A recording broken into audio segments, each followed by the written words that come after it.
mai gorong motong mai chu khengai nuhun mani dongoi hene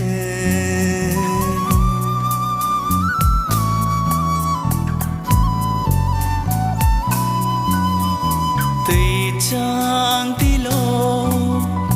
ti shir te tei nuhun mani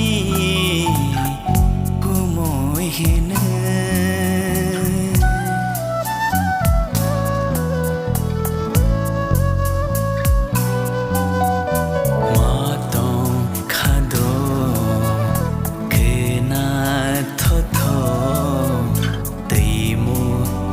pasate matong khado khna thotho teimu tei pasate mantho mantho mantho mantho kumu bolong ni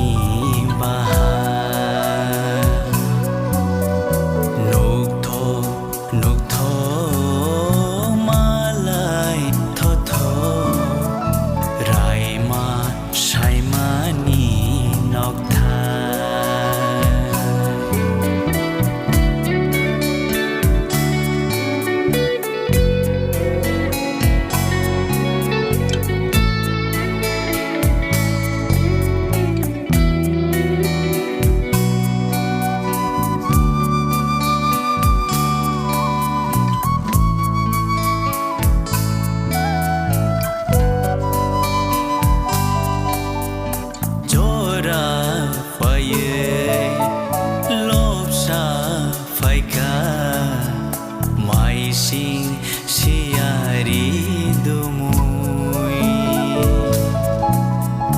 tong thai keta nuhun phaika tuini ta khum sa bodo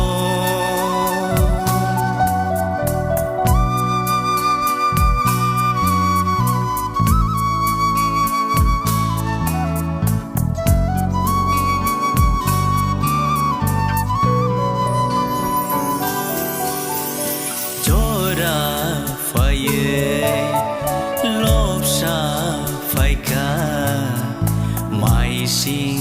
siari dumui tong thai keta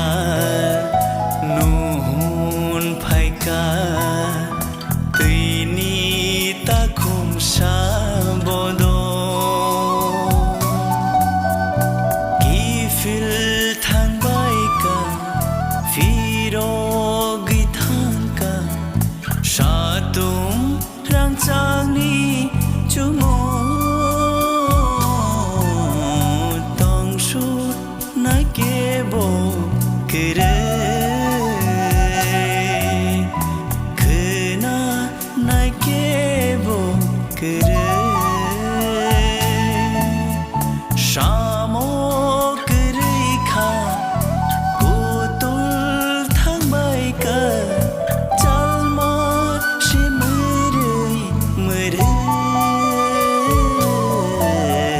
tong su na ke bo kere